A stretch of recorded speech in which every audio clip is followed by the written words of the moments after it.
Welcome back to another episode of Real Chums, where chatting about movies feels like hanging out with friends. I'm your host, Marcel, and with me, as always, is my co-host, Danny. This week, we're continuing our month of dystopian films with V for Vendetta, directed by James McTeague and written by the Wachowskis, based on the graphic novel by Alan Moore and David Lloyd. The film stars Natalie Portman, Hugo Weaving, Stephen Ray, John Hurt, and Stephen Fry. And before we roll the intro, quick reminder, if you're not watching on YouTube, make sure you head over there and subscribe. It's the best way to support the show. It helps more movie fans find us, and it lets you join in on the conversation in all the comments and everything else that we post there. With that being said, let's roll that intro.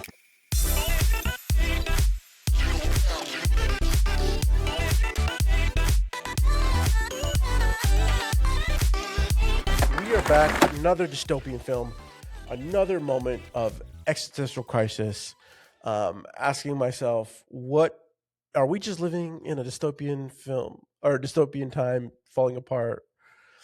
But it's fine. It's fine, Marcel. Well, this too shall pass, hopefully. I side note, I didn't realize that all of the movies that we're discussing thus far have all been book adaptations, or in this case, a graphic novel, right? Graphic novel, right. Next week we'll be discussing Terry Gilliam's Brazil. So that's an original concept, but yeah, everything has been an adaptation of a book or a graphic novel. So interesting. I don't know if I think a lot of people write dystopian graphic novels books, and just because it's, I don't know, maybe easy or a good way to, not easy. It's just, it is a way to do. What's your relationship with this film, bro? Dude, let me take you down memory lane.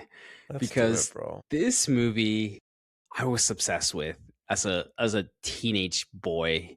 I think I was just one. I was excited for like anything the Wachowskis would do. They had I wondered. They had finished the Matrix trilogy, and I think everyone was just anticipating what will be the next big thing that they create. So I was excited for that. I knew of the V for Vendetta graphic novel, but I hadn't read it when this came out. So I was excited for the idea that now they're going to be tackling like a comic book storyline. And so, which in my mind, that was like, yeah, that makes sense. Like you would either I would expect you to go after like some kind of anime adaptation or like a comic book, and this perfectly makes sense, right? So I was excited for that. And then once I watched it, I saw this in theaters. My brother took me since I was not 18. I wondered. He was the adult, barely the adult. And this movie just like blew my mind. Like it rocked me to the core. I came out angry at the man. I don't know who the man was, but like I knew I was angry, and I was angry at someone and I needed to like let them know. I was still a little high schooler. But I just love the themes. I love the idea of like, again, I've talked to I'm beating the dead horse here, but like I just love dystopian films, and so like the idea of a comic or a super powered individual taking on a dictator and a fascist government was just like, this is great. This combines my love for superheroes, my love for dystopian, and like my love for like literature against like against fascist governments. Like this is all three things that I love all into one. I watched this a lot. We had it on DVD. I watched this like a lot.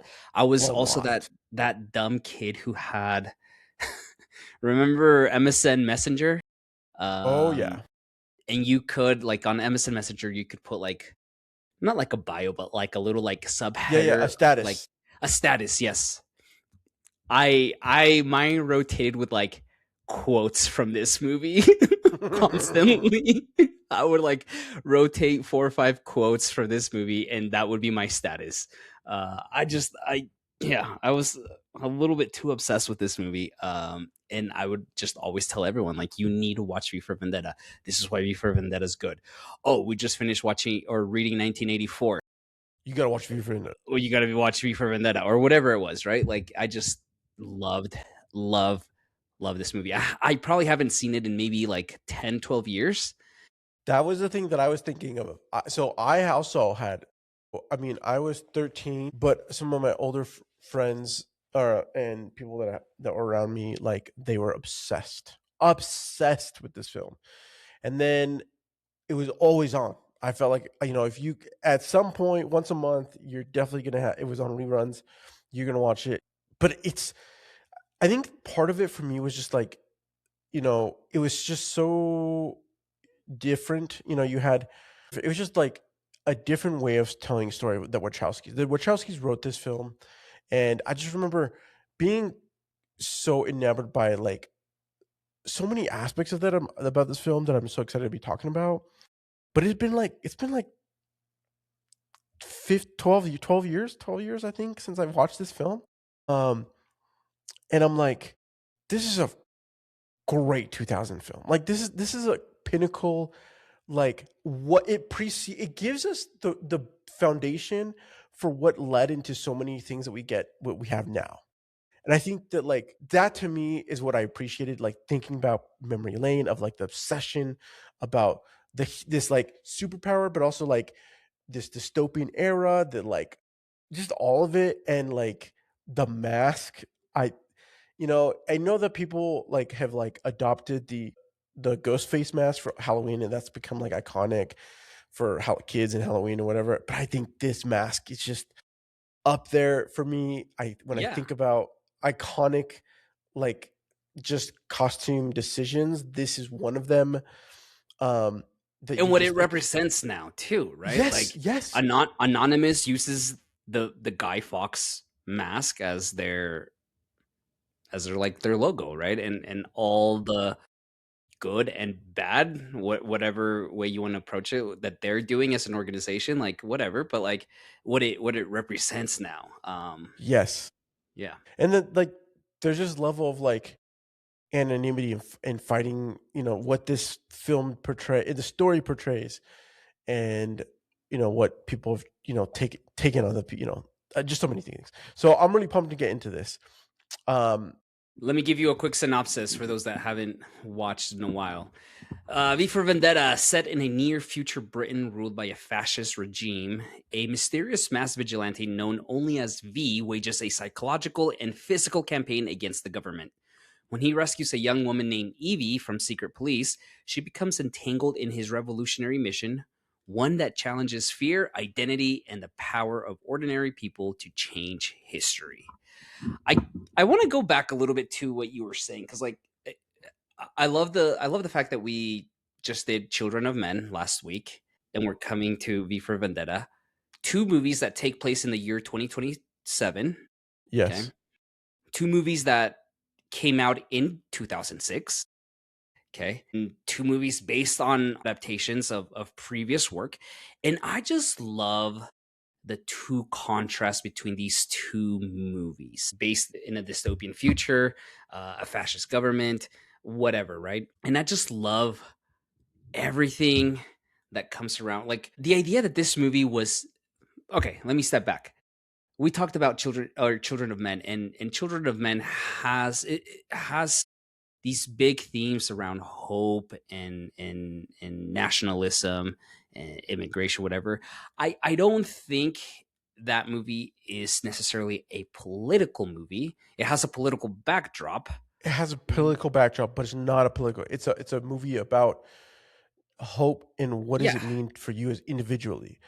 Whereas Hunger Games, V- is about tyranny and fear and what hope can accomplish. and but this movie is 100% like politically driven, and I'm just thinking, Politically driven. like in 2006, uh 20 years for ago, bro. for this movie to have been made and to have been like greenlit and approved at Warner Brothers of all like studios, during the Bush administration, Right. right? Like I find it an achievement. Like that's just what it is. Like Yeah. I Yeah. I don't even think you could get a movie like this made today, because you would be offending this side or this other side and too many people or whatever, right? And studios would be so cautious to green light this because no, we need a movie that addresses all and won't offend everyone. Whereas like I feel like I just don't think you could make V for Vendetta in today, modern day 2026. Right. I mean, we could even look like Ted Sarandos response was in the news today. Uh, no, yeah, today, due to the fact that like this. Did you see this? I know he did a like a podcast interview on Thursday or Friday, and like they were drilling him on a lot of things. But yes, go on. Yeah, no, just that on BBC radios, talking like this is not this is a business deal. It's not a political deal. This deal is run by the Department of Justice in the U.S. and regulators throughout Europe and around the world. And I don't. I just think that this level of like you're saying, like the there's too much baggage that you'd be worried. I Hmm. don't know if Yeah. it would be not greenlit. I think it'd be a bigger like the studios or whoever has that like you either scratch ended up the filmmaker had scratched their back and said no, this is the one I want to making, you have it in my contract, right? Mm. Or who knows, or whatever the breakdown is. In any case, the reality is that 20 years ago this film comes out and it is yet again so relevant to today, and more so now than I think. I mean, obviously, there that one was just adapting to a story at the time, right? And I think that this is one of those things that is it's like this genre of film this month is really causing me this weird perspective that like you that like I'm trying to think about like 10 years ago, I would have never thought that we'd be in a situation of like looking at our life in our country and asking myself, am I living through, or that I would see that I'd be living through a completely political shift into something that I never thought would ever happen here in this country. It's interesting because, um, look, there's a line in this movie where Evie's Yes. talking about her dad, how he was a writer. Yes. uh and her parents were activists, involved and whatnot, but she says that her father used to say that artists use lies to tell the truth, right? And I think like we are passionate about movies in general, right? Yeah. Yeah. And I think like I'm one of those people that like I don't think we should use movies to like necessarily like educate individuals on what politics or what beliefs or anything that they should believe in, right? You Rather, don't they believe in should. propaganda. Yes, yes. Rather, I believe that like movies and stories, literature, whatever, give us opportunities to ask questions, open our Yes. minds, and be able to, in this case, as he says, right, use lies to tell a truth, right? And truth is everlasting. It never changes, in my personal belief, right? And so like I love nothing that we say here is with the intent of being like hurrah for this side of the politics or No. this other side, right? Like it's what is the truth that we can find in these lies, in this story, um, that can help us ask questions, open our mind a bit more to different perspectives and realities, right? And I think and we see that journey that Evie goes through here as she is fed a lie to tell a story that helps shape who she becomes, what she believes, and to let go of the fear that she has against this organization. Again, even the fears that she carries about herself or whatever that may be, right? So I think that's crucial, especially with these dystopian films, because man, like we're three in, and it's just been kind of like the writing's on the wall. Like we are headed in the wrong direction, It, people. And if we're not careful, like these lies, these stories that we're seeing are kind of giving us a warning. I think this is this is why we, again, like you said, it's why we love stories. We look here and we see the struggles and we look at our country, and it's not because we're for one side or the other. It's because we we have stories to look and see when people have agreed to a wrong decision, things end up in a place that has been depicted on the screen or in the pages or in your ears, wherever you're going to listen to your story, right? And that gives us an opportunity, like you said, to reflect, to immerse ourselves into, and then hopefully, hopefully, maybe, like you said, through this lie or this fiction, right, that we can find, Alan, he says that we may believe it a little bit, right? We might allow it to live in our head rent free for a scene or whatever, but that everybody has, or that we can find something true about it in ourselves, right? Yes. This is about, this idea that there's something there that we can learn from, and it's fantastic. So, listen, I have to say, when we were rewatching this film, there are some things that I don't ever remember about this. I was like, it's been a while, so I was like, not that I don't remember. It's just like it's been such a long time that I was like, oh, I totally forgot about this.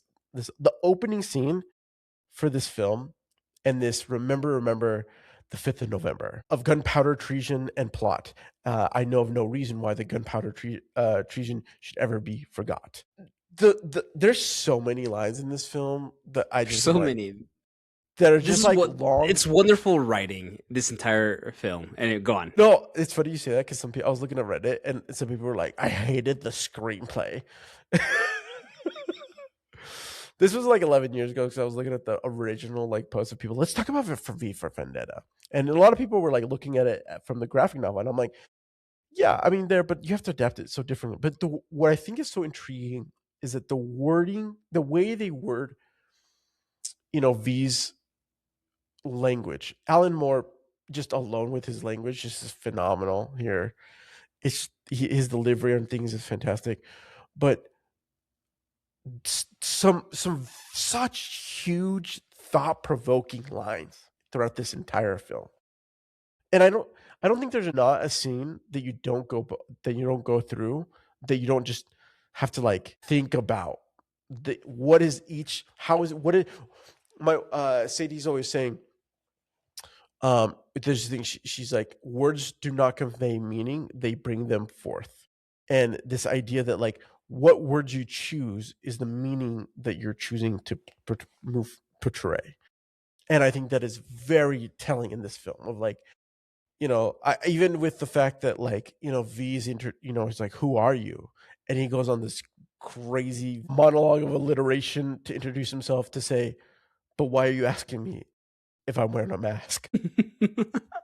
This it's let's talk about V actually here, because I love the introduction of the characters for both V and Evie. And I think like the movie very smartly introduces V. He goes off in this beautiful monologue, like you're saying, with words that all start with the letter V. He says, "Who are you? Who is but the form following the function of what? And what I am is a man in a mask, right?" And then he goes, "But on this most auspicious of nights, permit me then, in lieu of the more commonplace sobriquet."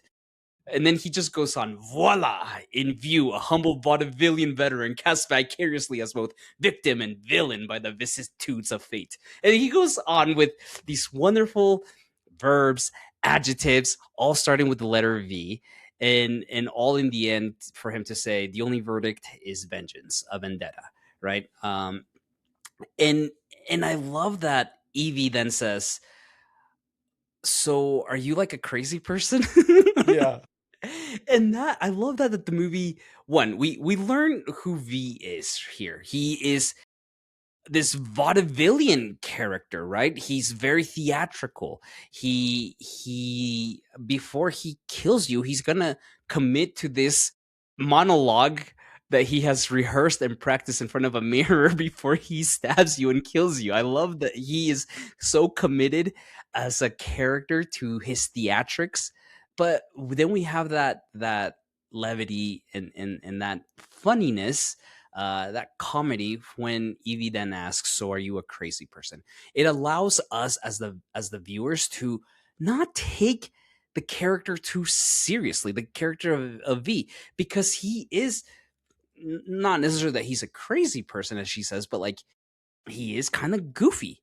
And not only that, but we're going to be seeing this character for 2 hours and 20 something minutes Right. with a mask on, right? Right. That has this mustache and grin and smile the entire time. So it allows us to approach this almost not too seriously, and understand that. And there are funny moments, right? There's the moment where she wakes up and he's fighting the Yeah, yeah, yeah. the He's little, he's recapping the Count of Monte Cristo's fight. yeah, and like he grabs the knight's arm, puts it on his head, and it starts fighting again. Like it has its funny moments, and I think that's so smart when you're introducing a terrorist, right? An anarchist, and you as the writer are saying, this is going to be our protagonist. I need you to tag along.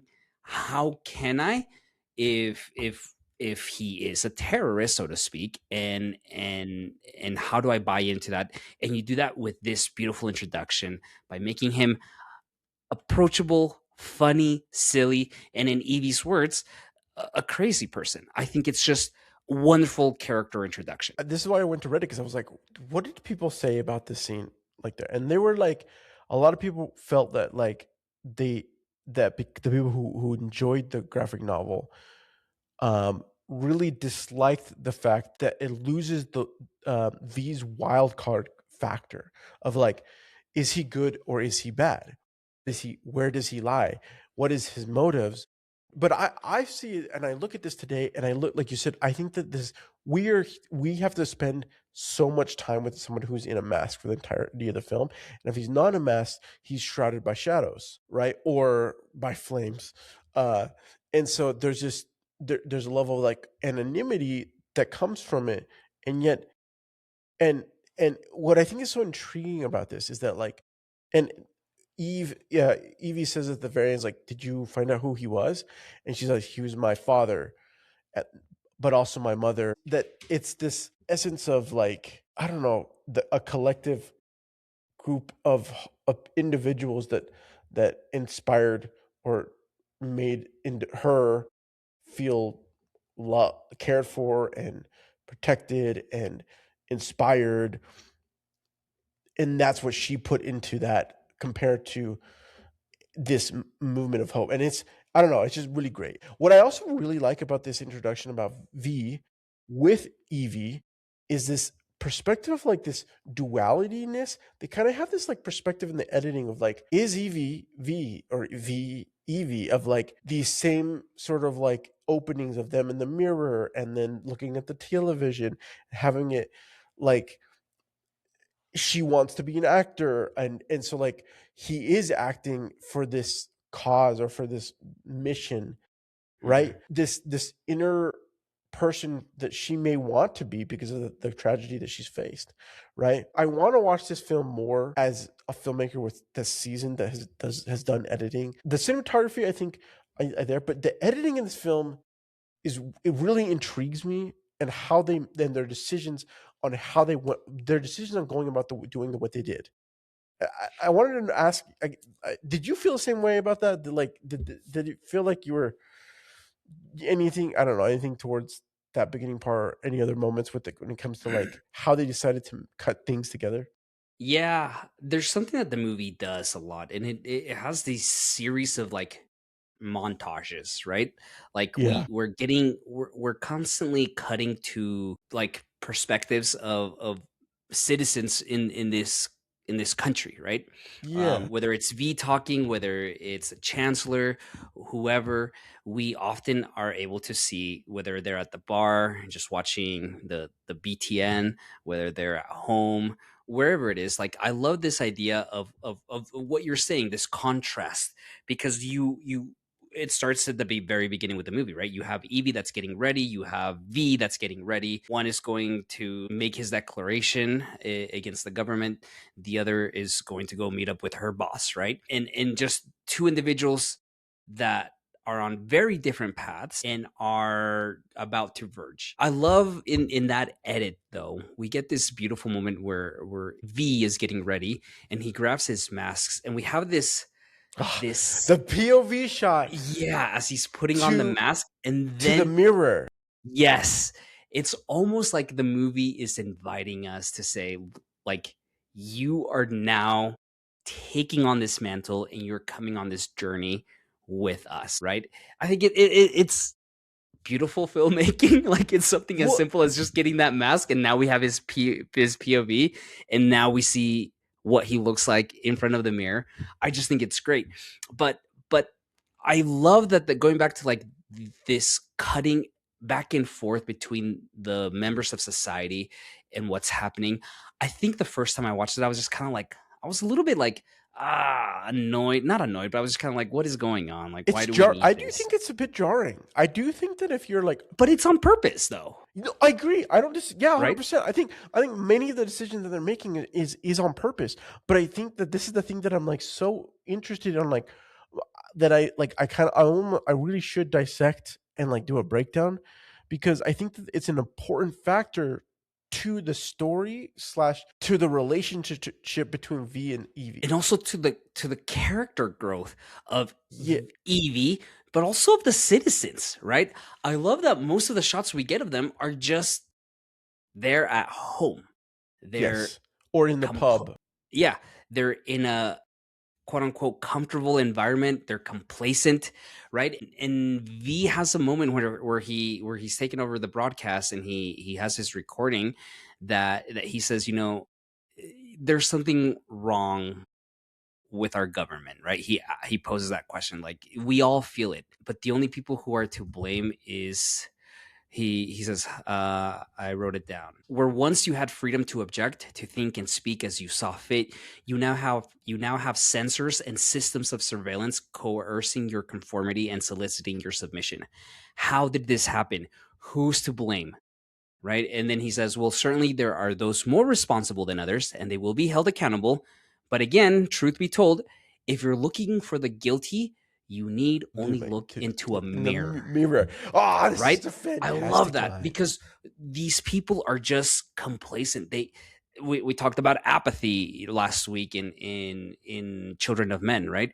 They've come to a place where they're just kind of like, nah, whatever, right? And we see, I love that the movie allows to cut to their perspectives because their arc as just citizens of this nation, for them to at the end to grab the mask, march down the streets, we see an arc of a community, of a society, of a people come, like we see an actual character arc of an entire society thanks to the edit of cutting back to see these people. And I think that's so smart because I as an amateur filmmaker would have just been like, nah, let's just keep our story on these characters, right? We have this ensemble of characters from the leaders of each department head to V and Evie. Like, let's just focus on them.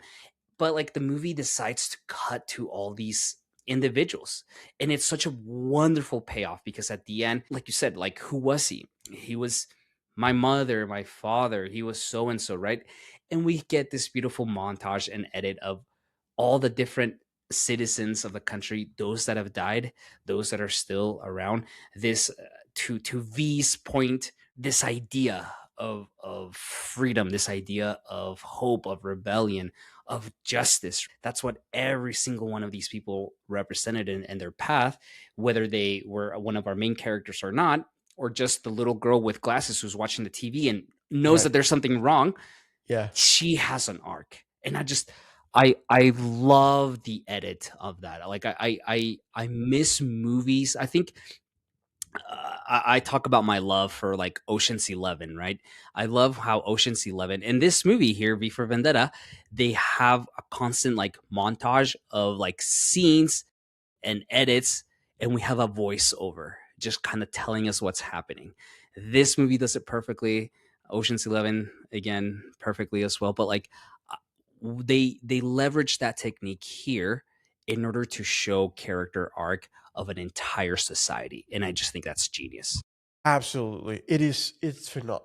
This is a fantastic film for setups and payoffs of Mhm. understanding what and like what you can do not with your characters and what you can do for the world. Like that what your characters are doing not only has a change for them, but has a change for the people like in their sphere or their country or in the world or whatever the perspective might be, right? I think this is something that like I think that some of these other franchises and films have really struggled with. I think of like the one I'm thinking specifically is honestly what's the Avengers where like or the stone or the building fall or the like the whole town gets picked up and then it falls in Age of Ultron. Age of Ultron. That I think like we just hear it. We're always hearing about it, and it's caused huge impact throughout the story of the film. But how like I look back, I think about this film and what that like how they do it here and how much the people there have huge impacts. Does it really matter? No. But I'm what I'm saying is like I think that the Wachowskis made a call here, and I don't know if it's because they're coming from the Matrix where it was always centered around the rebels and the Neo's and his crew and Mr. Smith, right? And him being the chosen one and not showing like and not that they're not showing because in the later, but that they wanted the impact. What is the impact of these things, right? And I love that there's both individual and collective impact in this film and what it means, what it showcases. And I also love the fact that it's a payoff. Like you said, he says, um, people shouldn't be afraid of their government. Government should be afraid of their people. And then he then poses the question, which I just again with the like, you might as well just look in the mirror, which I found so powerful because the fact that we are introduced into V as if we are V. And we're revealed to him through the mirror that we're watching as he puts on the face or that the face mask is placed on, but as if we are in a point of view shot. So we are V. And he was looking through a mirror of like, who am I? What am I doing? And he's making a call to ask that reflective moment. This is the part that is so powerful that they start this out with, and then it later plays on this way. That later then plays off in the finale with the growth of Evie. And it's such a wonderful use case of what are we deciding? What are we going to take our journey? Or how is this going to look like? You know, this is a film that truly does provide context of like what comes from when you've gone through making three really critically acclaimed films that people have loved and are passionate about to a film that has deep ties, that has rooted, it's being adapted. How do you help portray this adaptation that's a graphic novel that has, of cult following into something that is good on screen? And I think they've done a wonderful job in it. Other people might disagree with me, but in this perspective, I think it is it's just phenomenal in what we have It's of it, the arcs. it's an achievement in of itself that you take a graphic novel with multiple issues, right? Yes, And you condense it and adapt it to a 2 hour plus movie. I think, yeah, there's a lot that you're gonna have to pull out and combine characters and themes that you won't be able to address. But I think the overall themes are being addressed. And I think what the script does wonderfully is introduce our characters, post these themes, these ideas. We'll about them in a second, but then it obviously gives like wonderful like action sequences. They're great, they're awesome, they're fun, they're exciting, they're engaging.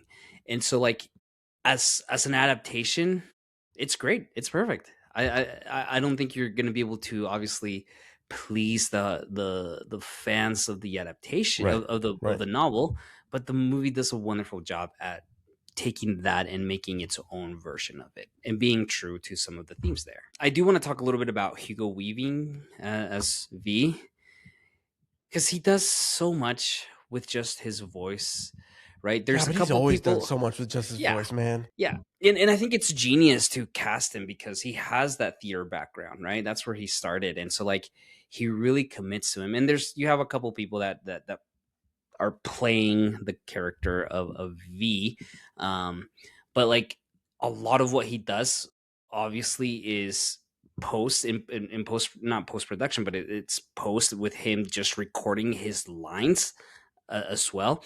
I love that the sound mix here decides to keep his recording or his voice a bit not muted, but like a bit like it Muffled. sounds like it, yeah, muffled, like it's Yes, coming from it's under a coming through a mask. mask. Yes, Yeah. 100%. And it's not only coming through a mask, it feels muffled, but yet it's so crisp. The sound mixing, I think, really deserves a lot. But not only that, but like the over characterization of his boot sound effects, of like him walking, entering. He's not. What I think is so fascinating is that he's not so in the film, Hmm, but he's hmm. always felt. And Yeah. when he's on film, it's an experience in all parts of what he looks like, the decisions of how they decide to shoot him, from to the lighting to the action sequences of what they try to do. All of it is just really, really beautiful. But I think he does an incredible job, right? When it is him under the costume, under the mask, you feel the theatricality that he Yes. brings to Yes. this character. You have, I don't know if you know this, but do you know? Here's the question of the day. Do you know who the two other people are that play V as stunt coordinators? I don't know. I feel like I should know this, but I don't. I don't know who are they. So it's David Leitch, right? Now Nice. director of John Wick and Bullet Train, etc. And the other one is Chad Stahelski, right? Who also has done the other John Wicks and Yeah, yeah, yeah. Deadpool and whatnot. So yeah, it's the two of them. But yeah, I can't think of someone else who could play this character at the time. Like Hugo Weaving just killed it, just rocked it. And again, the the idea in the comic book or in the graphic Have novel. you read it? No, I started it years ago, and I rented it from, or not rented. I checked it out from the library, and I just Yeah, never yeah. got around to it. And then I was like, oh shoot, it's due, and Yeah, so yeah, I yeah. didn't want to get fined by the public library. But anyway, they in the novel they change these expressions. Like when he's sad, there are times where the mask becomes sad. And there was a Yeah. lot of conversations about doing that here for the movie. Do we like when he's having a more serious conversation, when he's angry, do we change the expression on the mask for that moment? And the decision was, no, let's not. Let's just commit to just the static facial expression that he has here, but allow, in this case, Hugo to just really emote excitement, pain, regret, all these emotions through his voice, through his body expression. And he does it wonderfully. I think that's hard. Look, we live in a world where we have, whether it's Deadpool, whether it's the Mandalorian, whoever, Yeah, that yeah, are yeah, yeah, constantly yeah. wearing these masks, right? I don't like, they just don't do it as good as Hugo Weaving. Like, They that's don't do just, it. I they agree. I don't. think that like rewatching this film, I'm like, freak, dude. It's like it's literally just the same as like me watching hockey and realizing I'm never gonna watch the Super Bowl ever again because I will. You put them side by side, and you're like, nah, bro. Ryan Reynolds does, but the CG aspect of it, I think, is where like, and I guess you look at, like you said, like in the comic book, they could have made the decision to like swap out those masks for those feelings, right?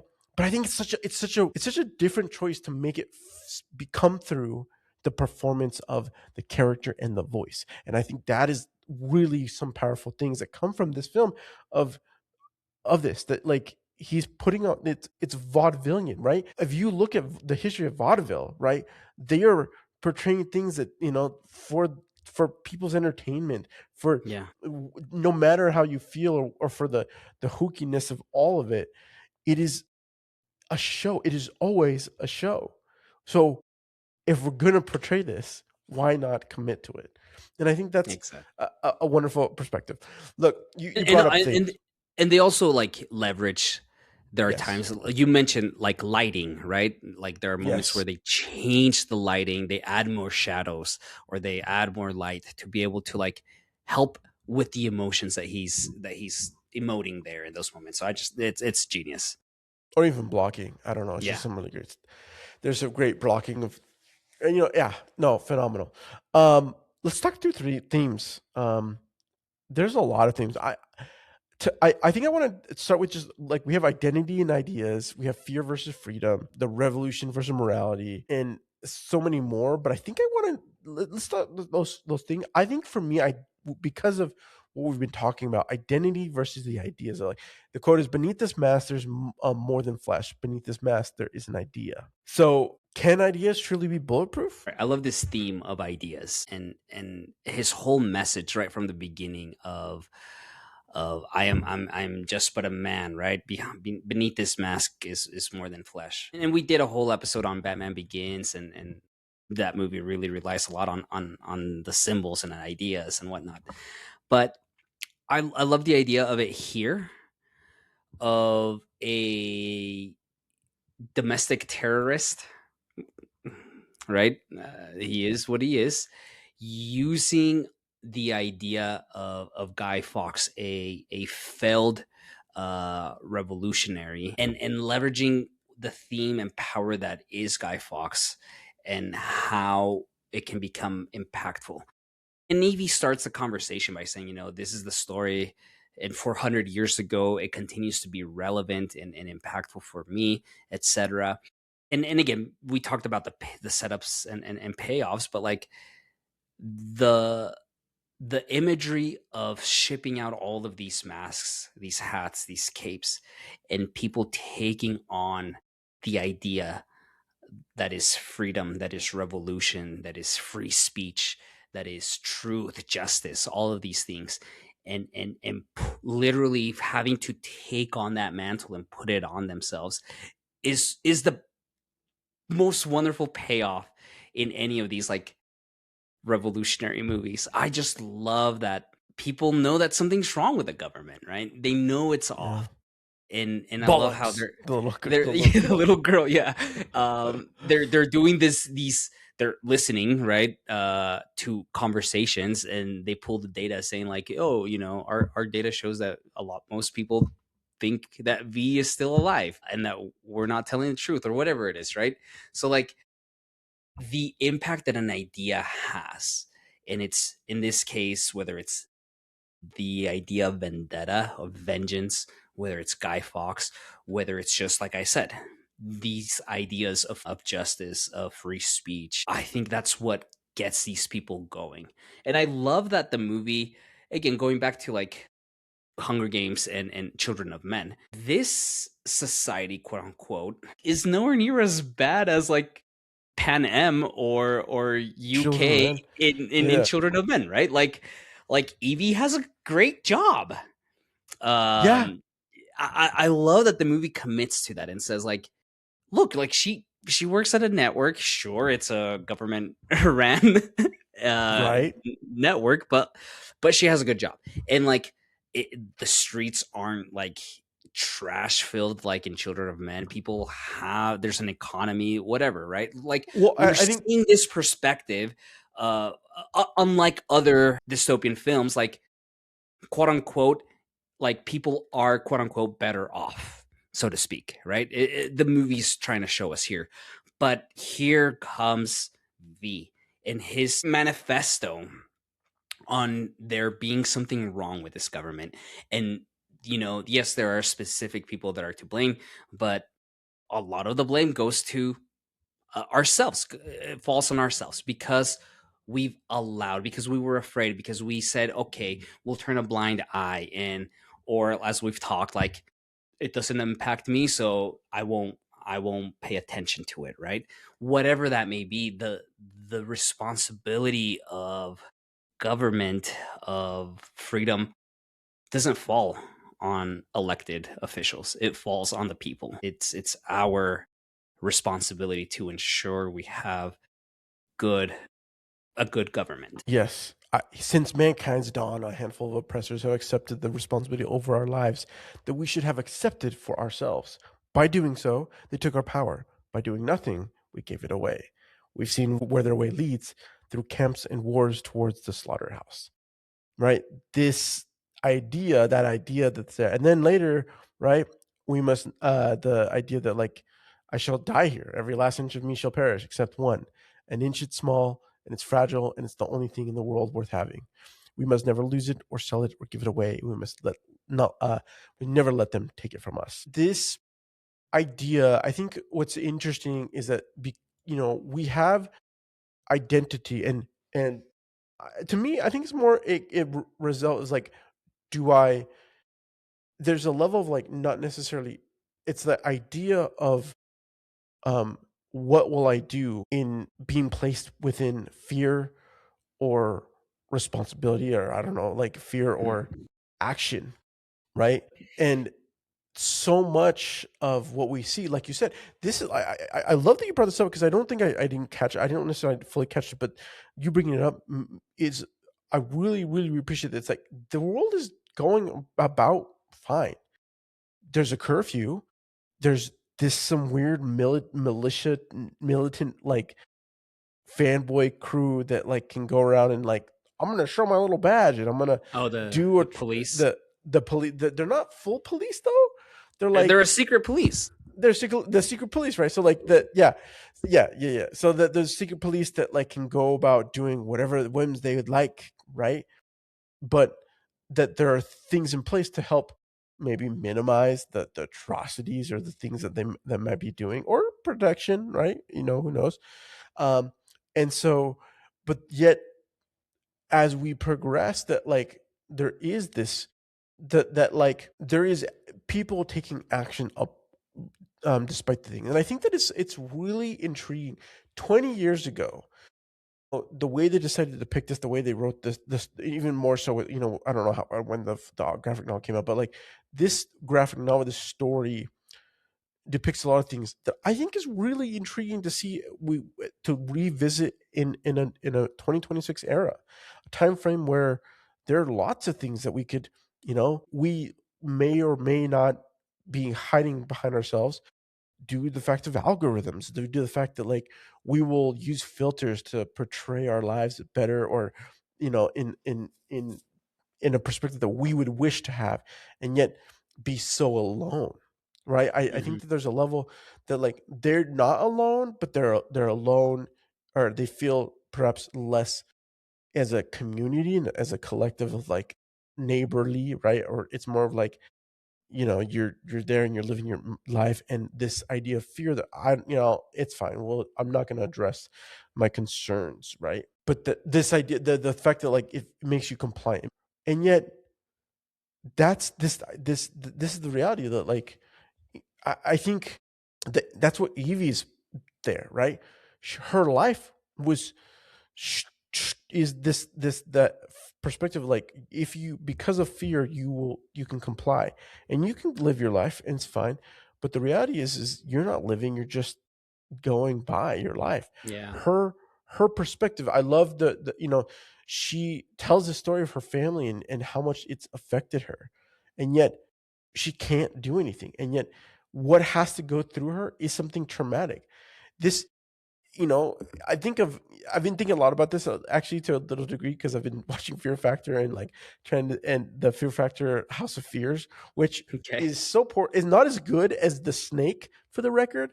I think that the Snake did it, but Fear Factor definitely has a bigger, like, we're gonna try to do something crazy. But this idea that like, would I face my fear? Could I go into a situation and conquer that quest? And I've specifically been thinking about um uh skydiving. Okay. I'm not necessarily afraid of heights, but the idea of skydiving, Of falling? of falling out of a plane to earth because of gravity, is bonkers. And all I can remember is every time someone's done this, they're like huge fears. But every single person that does it, there's the liberation feeling of it. Like most people that I've like encountered have had this release, whether they do it again or not, have like said, well, it wasn't as bad as I thought it was going to be, or like it was exhilarating, or what this thing, and that and then there's Ryan Holiday, I believe he's got a book called "Obstacle is the Way." That the only way for individuals to really, if you have something that feels daunting or whatever, that is the only thing that you should be tackling, because that obstacle is the thing that the universe is like trying to tell you that you need to do, because that is the only way you can find growth. There is no growth in a comfort zone, and there's no comfort in a growth zone, right? Um, and that is something that you have to internalize. You cannot just, unless you decide to take action, you will never feel that and never understand that. It's interesting because obviously, Evie goes through this journey of overcoming fear, right? And she talks about how she has so much fear. And, when V catches her and plays out this whole scenario for I don't know how long. I will say the one thing I don't like about this movie is just I can't like I have no concept of like how much time has passed by. Oh my goodness. like Wow, it's like so bad. could you not have It's given me really just hard. yeah, could you not have given me just like a Title card here master and there. or a master shot of like snow and then spring or like I don't know, the fall, autumn, I don't know, just Yeah, yeah, yeah, whatever. yeah. But anyways, but like she gets caught, right? And she is in captivity for weeks, months, we're not sure. We're not sure. Um and and she then has to face her fear and she comes across Valerie's story, right? Her as a lesbian woman and how the government used fear and fear to control, right? And there is something about like the liberation of fear, whether it's skydiving, whether it's spiders, whether it's whatever it is, right? Or in this case, a government using fear. There is something liberating about like psychologically managing that fear and overcoming it. Um, and for Evie to then just like come out of it, realize it's all quote Bollocks. unquote bollocks, been a lie, and she's having that panic attack, and V says something along the lines like this moment right now is the most important moment of your life. Like, are you going to like overcome this or not? Right.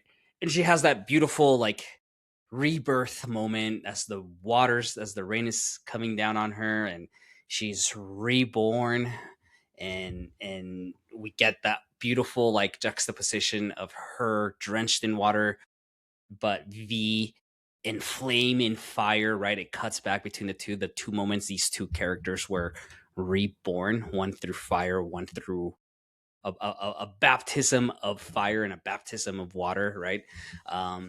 Beautiful imagery there. But she comes out of it and she's liberated of her fear, right?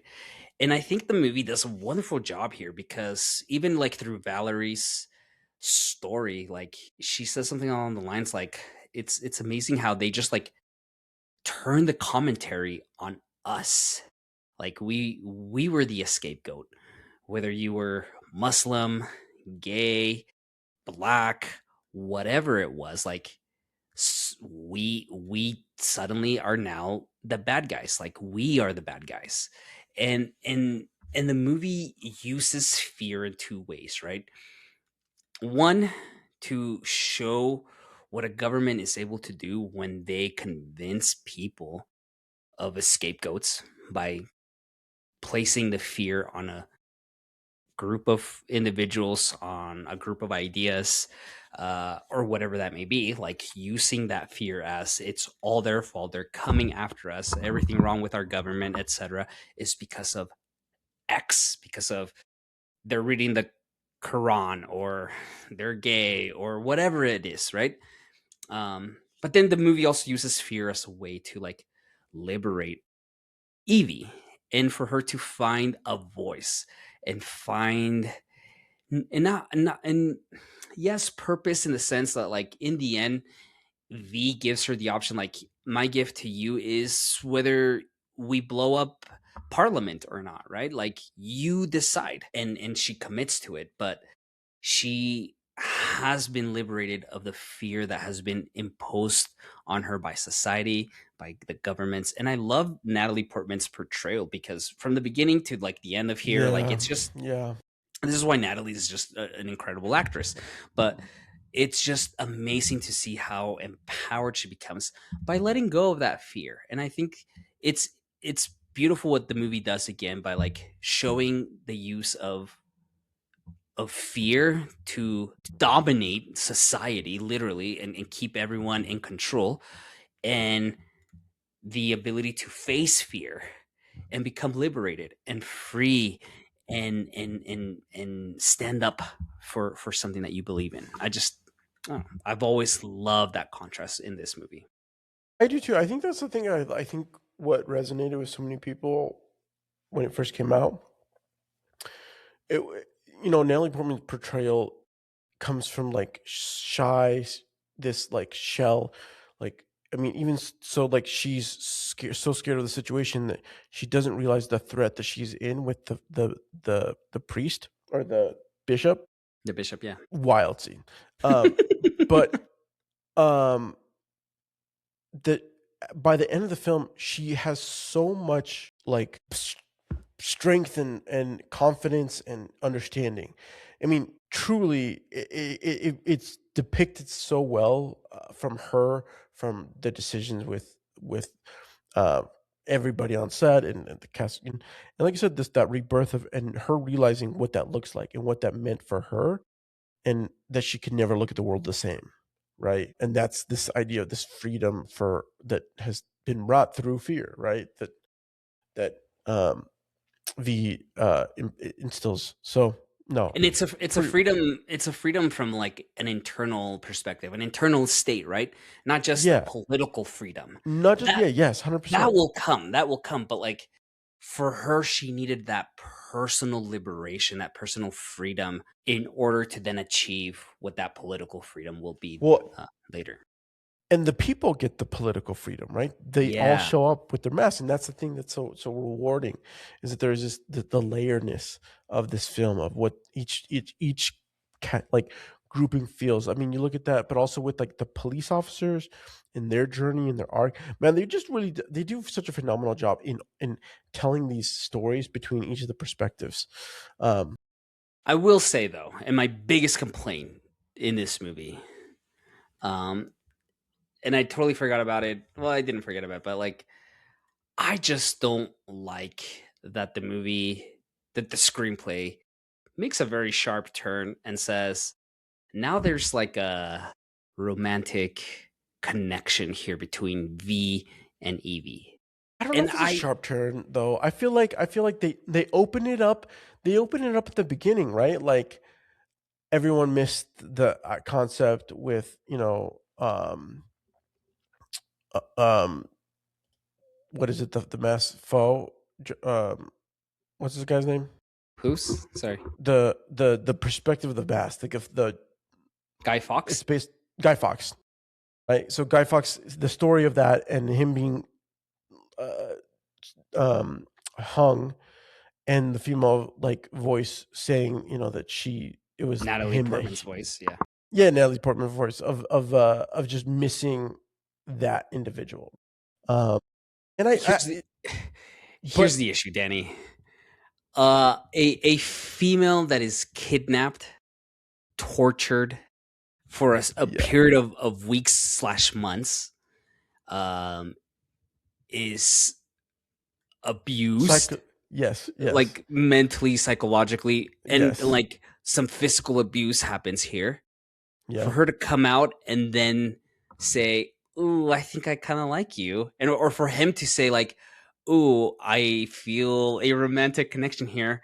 That is what we call like toxic dependency, right? Like Or even abusive dependent. You yeah, become yeah, yeah, dependent on your abuser, right? And so yes. like I don't like that I like that she achieves her liberation through these means. I But don't not at the like that. cost of her Yes, dependence of V. a V, right? Like I think that's the wrong message we're sending young women and young men, right? That no, guys, you should not abuse women and think that they will then like you. And women, like, don't fall You for should guys not that do this accept. to you. Yeah. Yeah, you should not Yes. accept Yes. this, right? And so I think in a better script, she has a moment where she says, like, I am free. I have no fear. However, I can never forgive you for what you And did to me, yeah. right? Like, Yeah. and set a very clear boundary of, yes, there will be, like, I'm grateful that I have no fear. I'm grateful that I've found this new purpose, but like, there's no way that I can ever forgive you for what you've done, right? And I will be true to the idea and the ideas that you represent, but not how you went about doing it to me, right? I think a better screenplay would have made that boundary. And Yeah. I Yeah. think Well, when I and I was a think it's a kid, as a kid, I watched that and I was like, I don't know if I like that. Now, as an adult and as a parent of two girls, I'm like, no, I do not like that. That is not okay. Like, I would say no. it's like I think that there's this level of like growth as a society that we've like come to understand. Like just because you're writing a film, you should never, and telling a story, you should never. It toxic toxic things are toxic on screen if they're real or fake, right? That like, and that they should be addressed and that they should be used in the context and the reality they are. But you're right. I feel I there's definitely it's not that I think you're right. It's more of a they take a decision that doesn't feel right. It doesn't feel Because right. it's Like, not. it's not, right? Like, I just, for them to like share this kiss, or um and not that the kiss was romantic in any way, but No. do I do think, like, it's just, you should not forgive this guy. Like, Yeah, yeah, yeah, yeah. Yeah, yeah. I don't know. Okay. But yes, we get there, and Yeah. liberation. We don't talk about a lot about it, but I do want to mention a couple things. Look, the cinematography is dark. It's gothic. It's there's a lot of things that are there. What I do think is really powerful is that their use of shadow, their use of what is lit, what is not lit. That is really powerful throughout this film. I think that there's a lot of decision making in depicting who is shrouded, who is in the light, what is in the light, the fact that the people are being led, yet the people in government are being are in these like black, that they're afar, they're not present. All these things I think are really powerful visually, and are captivating and should really be like it's really fantastic. I think let's talk through like favorite scenes. Just as we finish up this episode. Um, Look, I obviously love that final, like, shootout that they have, the fingerman Creedy's people have with V, and they just shoot him, and he's like, you better hope that you kill me before your bullets run out, because then I'll kill you, Yeah, right? It's wonderful. I was reading that they actually, the way that was filmed was, they did, like, yes, it's in slow motion, but the actors themselves are moving in slow motion, and then they are recording in real time, and then they like slowed it down later in post. I just, it's cool. So I really like that. But I do think my favorite scene is the whole taking over the BTN, the manifesto that he gives. I love that he just comes in and he's just kind of like, oh, just, again, very theatrical, and then he puts on the recording, and we get this awesome manifesto of these injustices, the cruelty the government has done. There's surveillance state that they're all living in, and who's to blame but ourselves. And then he gives the call to action: in a year from now, like, let me allow me to remind you of the 5th of November, right? And then join me in a year from now as we to the gates of Parliament, and together we shall give them a 5th of November that they shall never ever that shall never ever be forgot, right? God. It's just this wonderful, like, character, in not an introduction, but a character, like, statement, like, this is who our character is.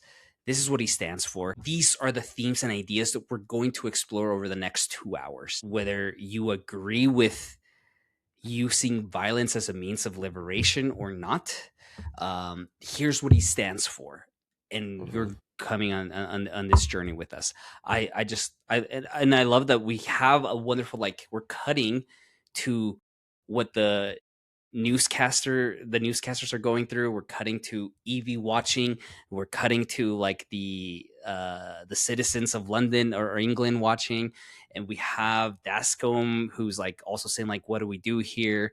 Like it's just so much like tension, controlled chaos that makes that scene so exciting. Like you could have done a manifesto scene like you do in many other movies where you hand a card, a letter, or a letter is found, and like you read the manifesto. But like here, it's it's action driven, not through fight sequences. It's action driven through like the edit, through other Or in the tension. characters' perspectives and the tension. Yes, I genuinely loved watching that scene this time around. No, it is probably the best scene in the film, in my opinion. My scene that I really enjoyed is actually the intros. There's something about this, like the juxtaposition, like I brought up, is the not juxtaposition, like, but the parallelism of both these characters getting ready. What are they doing? But in listening to the story and what their actions are, and the fact that we do get the scene of, like, with the POV shot to the reveal of the mirror, and then we look to see her, like, there's something, there's like really nice visual imagery and symbolism that plays there, that then plays out throughout the rest of the film, that I really enjoyed. But I agree with you, the TV takeover is phenomenal. I like you said, I really, really appreciate that you said that it's like it's action not through action's sake, but through tension and edit, and like that how much can we go until we need to, like, there needs to be a release. um and I think it's really phenomenal, and that it's not fully, like, it doesn't finish it. They portray with the fact that, like, he was killed, and then it cuts out to them realizing that, like, he escaped with Evie. So the release, although it's still like the like uneasiness of what really happened, what goes through is like, because that it's bollocks what they're portraying and everything. So I think it's so well done, that whole scene, that does set up the rest of the film, the growth for the characters, and for this in the citizens, and for detectives, and for tyranny of the government and all that. It's really phenomenal. Yeah, and there's also, like, the same kind of style of cutting that happens at the very beginning of the film happens in that sequence, where it's like there's a scene where, like, V's touching a button, and then someone else is doing a button, like it cuts immediately to this thing of, like, he's taking action, someone else is taking actions, but what action where is it going? I don't know. It's phenomenal. It's phenomenal. I really enjoy it. Um, it's a great sequence. I Um, do want to give a quick shout out to Dario Marianelli, the composer for this movie. The yeah, score does so much in this a movie. lot.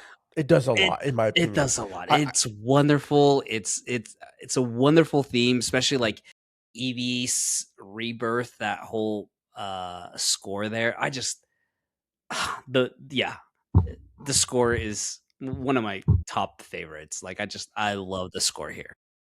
It's phenomenal. It is definitely beautiful, and I think you can listen to this score and really feel the journey that it goes on. I think that there's a lot that it's saying, that it's doing, and it's funny because, like, I remember thinking about it, like, as I was watching, that there's slow mo, but it's not like crazy, and there's a lot of music, and then I just had this flashback of, like, the atrocity that is Zack Snyder's Rebel Moon, freaking. Look, we won't talk about it, but like perfect example, like the leverage of slow motion here versus like Rebel Moon. You have that wonderful shot with the bishop, right? And you have V coming over like the roof in slow motion. A beautiful pink, blue, or warm orange sunset behind him, and he's just coming over it, and it just lands, and then just keeps on running. It's used to to create, one, beautiful imagery. Two, we have the tension between Evie and the bishop, and he's like, you have this wonderful moment of just like slow motion and then coming over. Whereas a Rebel Moon is just every There's no 20 story. seconds. There's no story. It's just, There's no why? story. What is the They just have a purpose of doing it? yes. There's no slow motion for slow motion's sake. It's not like Yeah. to emphasize a impactful moment or like they're trying to use it for impactful moment's sake, but not to emphasize the supernaturalness of a character and what they're doing. And I don't know. Anyways, it's so bad. Everyone, look, I hope you guys rewatch this film. I hope that you guys, if you didn't just listen to this episode and just want to go rewatch it, it's a great time memory line. I'm sure that if you're listening, that you've watched this film, that you have fond memories. Call up a buddy that used to like, or a friend that used to love this film and watch it together. Like, there is so much. I think that not only that you can like enjoy and reminisce on, but also provide like an opportunity to have discussions about how it impacts you as an adult, not just as a kid or an individual, but looking at the reality of what this message is. What's this message trying to tell us today? And in a film that was filmed or that was made 20 years ago. So, and if you do comment down below on our YouTube video or even on Spotify, you can follow us on both locations. We do have a lot more things that we do on YouTube, so be sure to hit subscribe there, so we can hear more and continue this conversation. You can always connect with me, Marcel, on Instagram and Threads at Marstrosity. That's MARCTROSITY. Shoot me a message. Let me know what you love and hate about this movie. Is V a hero, a villain, an anarchist, a terrorist, or is he something else? Yeah, you can also let me know by visiting me on most of the platforms, but at review.tv. Join us next week as we wrap up our dystopian month with Terry Gilliam's Brazil. I've actually never seen this film. I've never actually even heard this film. We're not quite finishing dystopian month. We have Brazil, and then we have Blade Runner at the end. Yes, Blade Runner. Classic. But yes, I'm excited to talk about this because I've never seen it. It's been, as a lover of dystopian films, this is one of those movies that has always just like existed, and I've always wanted to see it, and I've never gotten around to it. And now's the perfect time. Well, I think that we should team up and we should watch it together then, because like I think it'd be a great opportunity to experience and have a discussion. So let us know what if you have any thoughts or what we should prep for, and we'll see you guys in the next one.